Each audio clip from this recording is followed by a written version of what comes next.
time, I am Soraya Jackson, a Clean Start student associate, and I would like to welcome you to Clean Start's Perspectives with Benjamin Francis, the growth operating partner of the WET Center at Fresno State, and Jeff Macon, the venture development manager of Fresno State's WET Center. So I will stop sharing and give you access to share. And hello, everyone. My name's Jeff Macon. I'm Venture Development Manager at Fresno State's WET Center. It stands for the Water, Energy, and Technology Center. And Benjamin Francis, my colleague, and I are here today to talk to you about our Valley Ventures Accelerator. Ben, before I make my short presentation and hand it over to you for Q&A, would you like to say hi to everyone? Hello, everyone, and thank you, Clean Start, for having us here today. I'm glad to be here and looking forward to share with you all what we do at the WET Center. Yes, thank you. And so shortly for the next 5 to 10 minutes, I'm going to present on our Valley Ventures Accelerator, and then Ben will take Q&A. But yes, I do want to thank Clean Start and all the folks over there. Have been a great partner of ours. Gary Simon, Thomas Hall, Soraya Jackson. Thank you very much, Clean Start, for giving us this opportunity to present on our Valley Ventures Accelerator. And as you can see here, this is an accelerator and advisory services program that was originally funded by the U.S. Economic Development Administration. And for 5 cohorts, we've been putting together water, energy, and agricultural technology ventures to accelerate them through product market fit and into market, oftentimes looking for funding and paid pilots. We do have an open application right now. It's available till Sunday, July 18th, so about 12 days to turn in the application. And if you or anyone you know might be interested and might have a water, energy, or ag venture who could benefit from being accelerated this fall for 8 weeks, by all means, reach out to us and search us up at valleyventures.org, and we would look forward to receiving applications. The application is not too difficult. We do know what we're looking for in terms of development, and that's what this presentation is for. So as I navigate to this next slide for the Valley Ventures Accelerator, we're having our 6th cohort this fall. And so we call that VV6. And the URL to apply and to get more information is there at the top, and that's valleyventures.org/apply.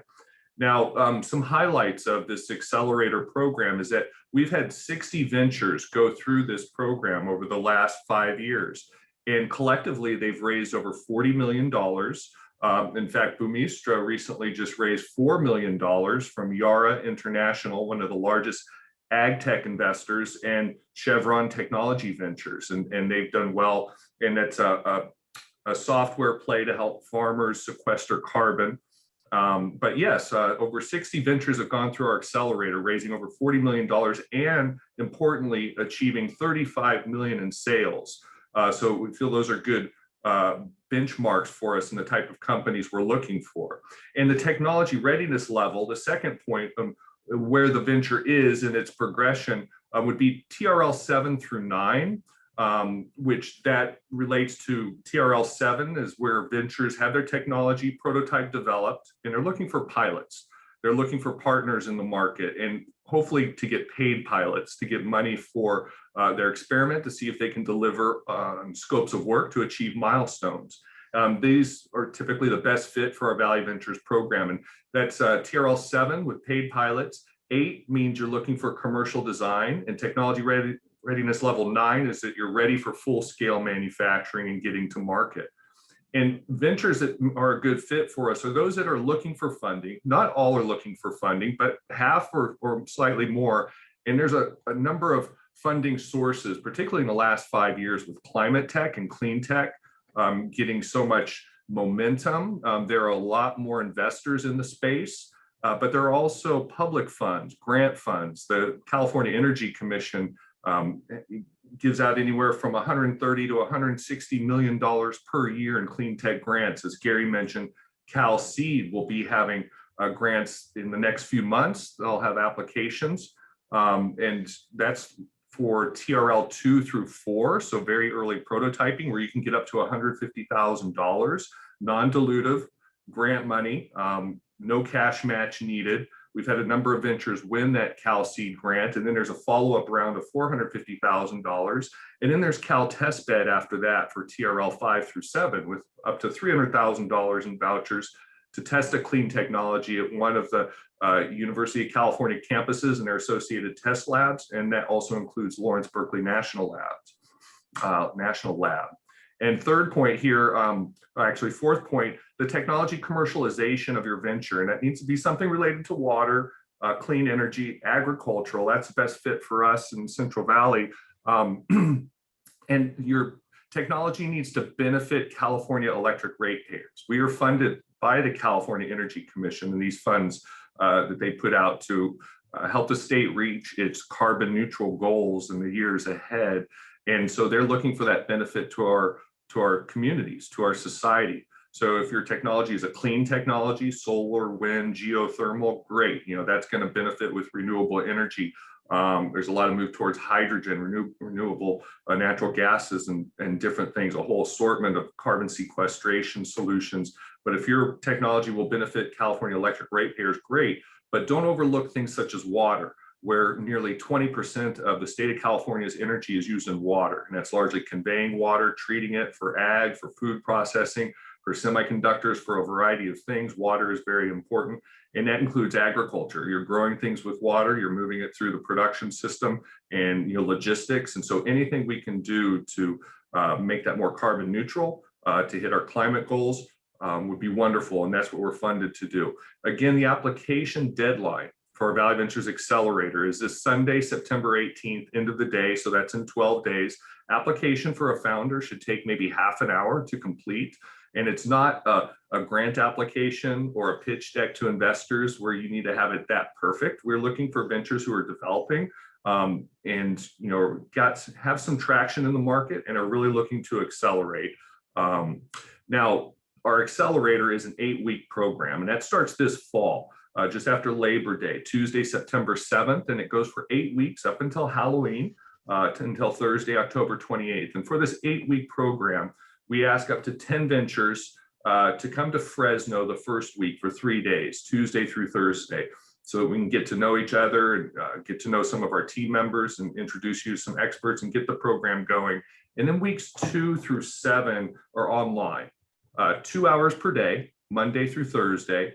And we introduce you to investors, business development experts, other subject matter experts. And over the course of those 8 weeks of the accelerator, you get introduced to a lot of people who can help you with your business and help you with your technology, getting it to market, getting traction. Now, I will say the California Energy Commission has funded a statewide innovation cluster, and that's what brings us here for this Valley Ventures Accelerator, and also our partnership with Clean Start. And that goes through our Blue Tech Valley Innovation Cluster to Central Valley Innovation Cluster through the statewide program that matches us up with Activate Energy through Cyclotron Road, Lawrence Berkeley National Labs, Los Angeles Clean Tech Incubator, which they're going to have a presentation here in the next week or so.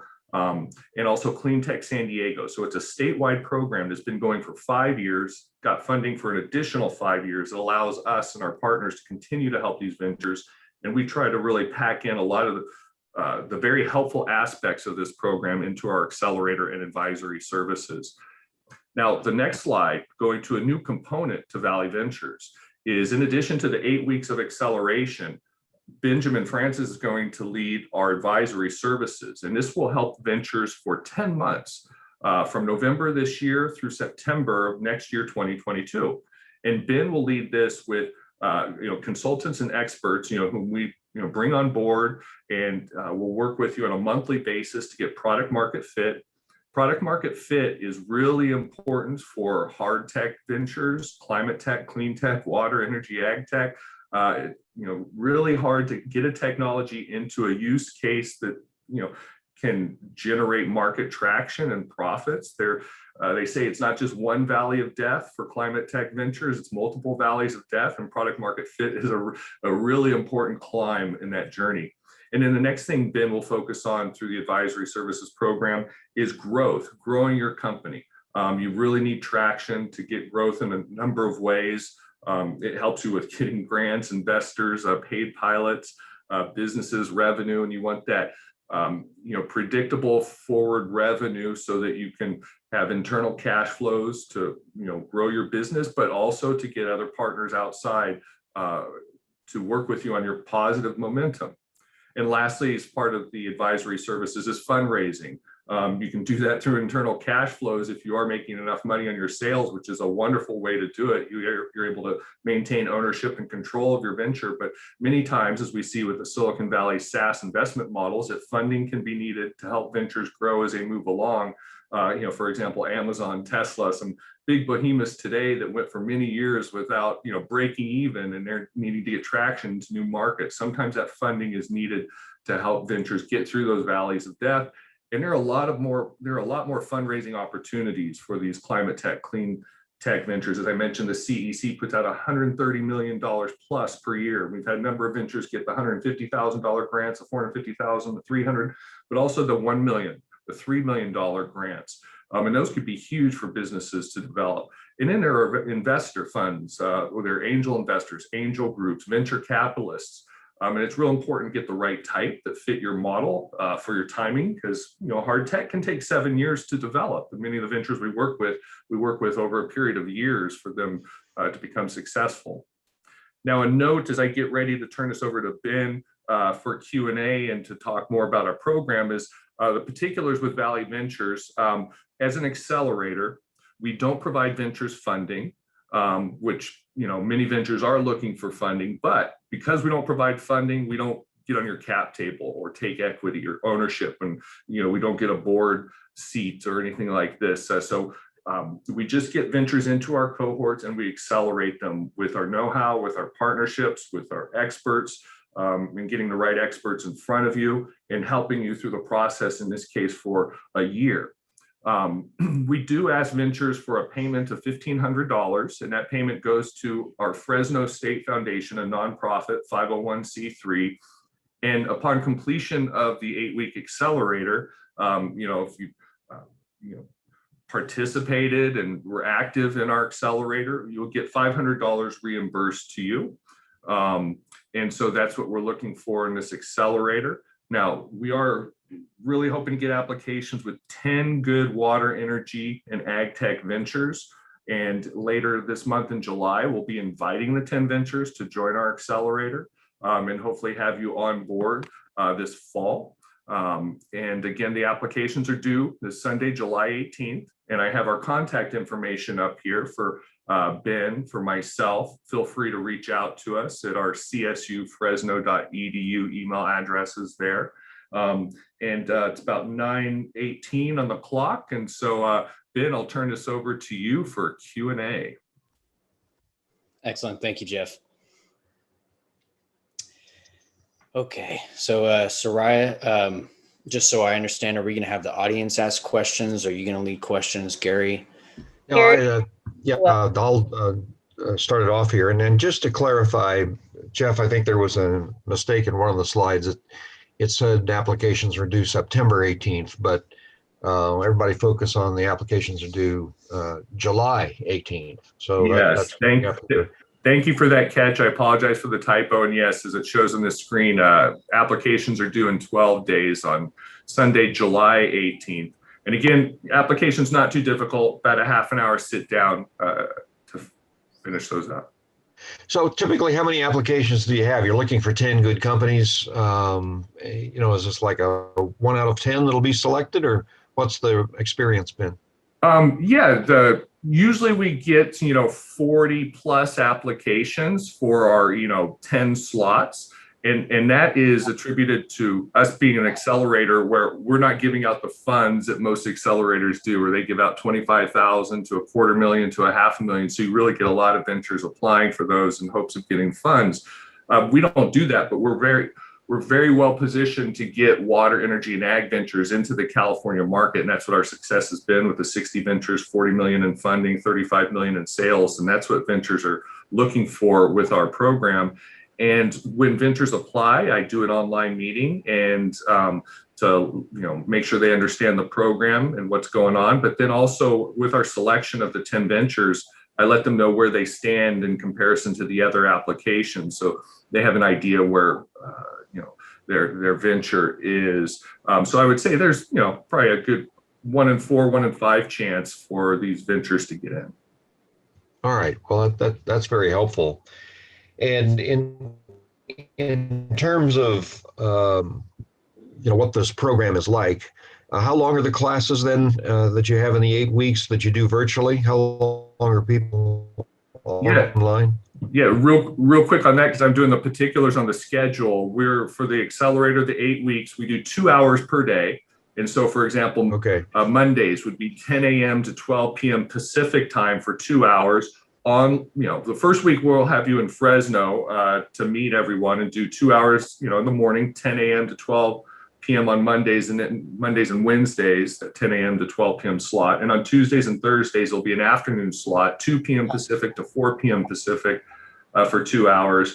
And in the middle of those hours, we have guest speakers, these investors, business development experts. And Ben, would you like to comment on what these ventures get out of these sessions? It's not so much a class with homework, is it? No, not at all. I mean, the biggest, if I was to summarize in one word, I think exposure is one of them. We're going to bring in a lot of great speakers, with a lot of experienced backgrounds that are going to be able to share their insights and just general experience, whether they're selling into ag, they've invested into ag tech companies, obviously water, energy bundled in there. You're going to be able to have a close interaction with a lot of different perspectives that you just couldn't outside of a program like this. It would be very difficult to engage such a wide range of perspectives, from technical experts to investors to other entrepreneurs to other executives. It's quite a unique program. And one thing I did want to mention, since I have the platform at the moment, is why Valley Ventures? I mean, there's a lot of other accelerators out there. There's other programs. And I think one of the things that we've done is we focus specifically on the Central Valley. We have a very large economy here, water, energy, ag ventures. There's a very big marketplace, especially to grow and commercialize. And we've built this program around helping you specific to the needs. We bring in contacts specific to the area. We help you grow your network specific to this area here. There's a lot of things that we do very well, but that's one of the things that you can't go to another program and replicate. So I want to make that clear for the audience, that even if you've done other accelerators, you've been a part of programs, I promise you this probably isn't going to be the same as anything else you've been through, just because of how specific it is to what we believe is our differentiation as a center and as a program. And one note on that, to piggyback, our accelerator is really well positioned with that technology readiness level 7 through 9. You're trying to get product market fit, looking for some initial funding to get traction. You might have some sales, but they might not be $1 million ARR yet, $1 million annual recurring revenue. And there are a lot of good accelerators, for those at full scale and have $1 million in annual recurring revenue. Wonderful accelerators. Our venture is positioned just before that. So our ventures do well in going for those accelerators and these grant programs and other technology commercialization programs for climate tech. Agreed. Yeah, one thing that I've noticed on a lot of programs, and certainly the Wet Center is part of it, is people need to look at beginning to put their business together as a ladder. And you may be in more than one accelerator, you may be in more than one incubator as you are learning your way along, and as you have people to support you and give you connections to get through these valleys of death. So this is not a one and done situation. It's a step on a journey, as Jeff has mentioned. And typically, Jeff, they come out of this program. What's the next thing that happens to companies that come out of Valley Ventures program? Well, they got to run a successful business, which is really hard. This is really tough. So they have to take what they've been exposed to and what they know and execute. And with that, our advisory services program provides them additional support monthly for 10 months after. And that's one component that's really meant to help, right, Ben? I mean, this is something previous to our 5 cohorts before, where we would have them in for the 8 weeks, and they go off and they use those connections and they are able to be successful. But now we're going to have a focus program for 10 months after. Correct. And through the accelerator, we're going to build a solid foundation. I should say one thing we focus on is, if you said, what should they be doing after? I would say obviously sales and then fundraising, and in that order too. We really prioritize sales, or at least paid pilots, some level of kind of getting to that revenue growth or customer traction. Simply because once that's accomplished, the fundraising process becomes exponentially easier the more that you accomplish on that track. And through the advisory program, after the accelerator is going to set such a very strong foundation, build some skill sets. Our job there is to kind of hone those in and further develop based on an individual basis. So we'll be bringing in experts to work individually on very specific needs of companies. This program is built around whatever the company needs. So if it's product market fit, if it's fundraising, if it's sales. I've had a lot of conversation with prospective companies in the area just to learn what their needs may be. And for example, one of the areas that consistently comes up is, hey, we want to talk to people that have sold to growers. They've sold within ag within the Central Valley. So that's what we're doing. We're putting together people, some of our past alumni of the program that have built companies past $1 million ARR, or other very talented salespeople or sales reps that have done very well for other technology companies in the space that have sold within the area here. They can tell you what they do, what their processes are, how they think about things. Those are the insights that, again, you're just going to only get in this program. And if you're serious about selling within the Central Valley, there's really nothing better for your use of time that's going to be able to give you such a fast crash course on this subject. Yes, and people should also look ahead on the Cal Seed program for those that are in clean tech and clean energy. This is a great program at Valley Ventures to help you know how to fill out the application for Cal Seed. So a natural follow-on here would be getting one of those $150,000 grants. And by the way the program is set up, of the 28 grants that are given each year, 7 are earmarked for the Central Valley. So if you have a Central Valley-based business, you're not going to be overwhelmed by San Francisco and LA. There are 7 that need to be picked from the Central Valley. So that's a great shot for people to start on.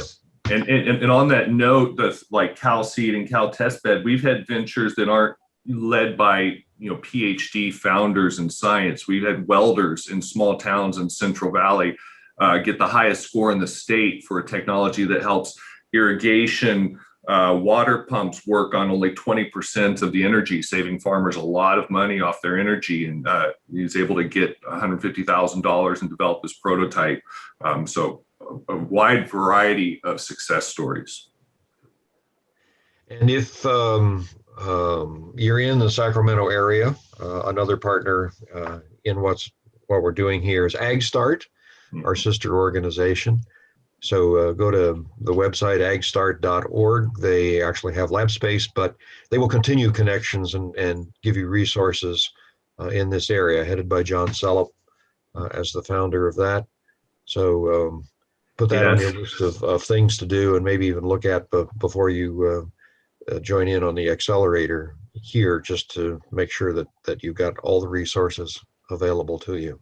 Yeah, there's so many wonderful programs and partners, in particular over the last 5 years, that have come out locally, statewide, nationally, and really pushing forward to help meet our climate goals. A lot of opportunities like Agstart, who's been working with us, and also some of our advisors are really good with helping ventures get non-dilutive funds for paid pilots and working with corporate strategic partners and multiple ones, so that you can work a bidding situation, if you will, but helping ventures understand how to navigate these opportunities to get funding in the door for them to execute.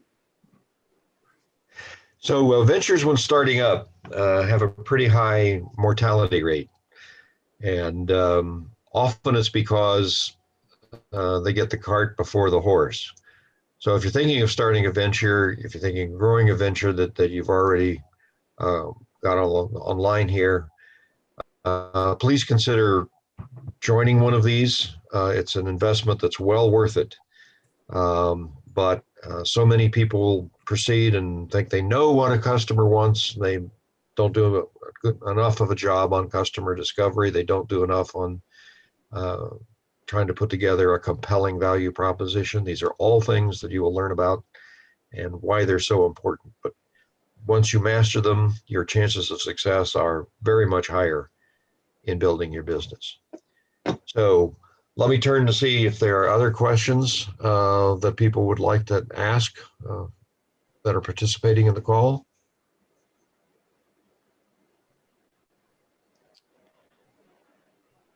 Thomas, is there anything that you would like to add? Sorry. I was going to just add on a subject, just product market fit. I know Jeff made a comment that at least kind of stirred it to top of mind, and I wanted to expand on that. And he talked about product market fit, especially for hardware startups. We deal with a lot of SaaS, but realistically, there's a lot of, let's just say, electronic hardware and then mechanical hardware as well. We deal with a lot of startups in that space that really have a physical impact, at least in the water, energy, and ag space. With that said, I would argue that if you're in the hardware side, getting your product market fit and understanding the real return on investment of how customers use your product, what the value needs to be. We see a lot of ventures that have or entrepreneurs that come in with great backgrounds, whether technical backgrounds, that's typically who we deal with. They come in with certain assumptions about how things are going to be used, how a grower would respond, or how a certain customer would respond. And typically our objective is in some cases, those assumptions aren't necessarily as simple as they seem on the surface. And I know that every accelerator everywhere talks about this, but especially when you're working on a hardware, you have to get that stuff right. Changing manufacturing, changing circuit boards, changing different components of your hardware could be very expensive. And some startups we've seen have gone down a path of making certain key assumptions in their development cycle, when as they went through our program, they discovered more through conversations, through basically just research and gathering other data points, that it was almost too late for them to make certain changes or explore certain developments that would have had a significant impact in the acceleration of their growth in the marketplace. So again, if you have a concept, if you have an idea, if you have an early stage prototype, at this stage, we deal with a lot of companies that have some level of technology that they think has an excellent application in ag, and sometimes it does, and sometimes it doesn't. We still consider that a win if you can come to that conclusion by the end of the program. So just keep that in mind as well, as that product market fit. It's more than just understanding what customers will buy. It's also understanding your development cycle and making sure that, especially on the hardware side, you're not pigeonholing yourself and spending your limited resources on certain development cycles that aren't necessarily going to pan out. Yes, and ventures do have to pivot as they go through that product market fit discovery, right? We've seen Aqua Oso, Correct. There in Sacramento, who, went through our accelerator, who had to pivot to their water risk, software solutions. And just like Uber, had to shift from just passenger traffic to Uber Eats. And that's a major source of their revenue now. So that product market fit can be elusive and also important if you can hit it just right. Well, exactly. And then pay attention to that it's going on as, we've often said, no business plan survives first contact with a customer. So, it's very important to do the major learning when it's cheap to make mistakes. Making mistakes after you've developed a product, after you've developed your website, after you've gone into a big advertising program and then discover that nobody cares about your product, that's very expensive. So understand how to make mistakes when it's cheap to recover from. And the pivot is virtually what every company needs to do as they learn more and more. So maybe just to kind of close this up too, as I look back at our previous 5 cohorts and the 60 ventures, looking through our website and the cohorts we show, I'm really impressed by the success stories we've had, like Aqua Oso, and the number of ventures, All Power Labs, Eco2 Mix. We've had some ventures go through our programs who have raised hundreds of thousands, millions, and multiple millions of dollars through a combination of sales, grants, and investors, and really are solving important problems. I mean, look at, the issues we're having with heat, with drought, with energy costs. We have ventures solving those problems in this state, and it's been wonderful to be part of this program with Valley Ventures, and look forward to our 6th cohort, and would appreciate some applications by July 18th and see if we can solve more problems in the future for our communities. All right. Well, that's fantastic. We're at Clean Start, we're willing to help you fill out the application and give you some coaching on that. Please take advantage of that opportunity. We hope that you'll pass the word along to your colleagues, and maybe somebody not on the call would like to learn about it. This is recorded, so people can come back and watch the whole thing on our YouTube channel. And at Clean Start, if you go to our website, we've got over 300 articles, blogs, recordings. If you browse that, it is a searchable database, and it may help you clarify some of your ideas. So let me turn it back to Soraya, and we'll close up here. But round of applause. Thank you very much, Jeff and Benjamin, for making this information available, alerting everybody to the opportunity, and hopefully you'll get lots of applications.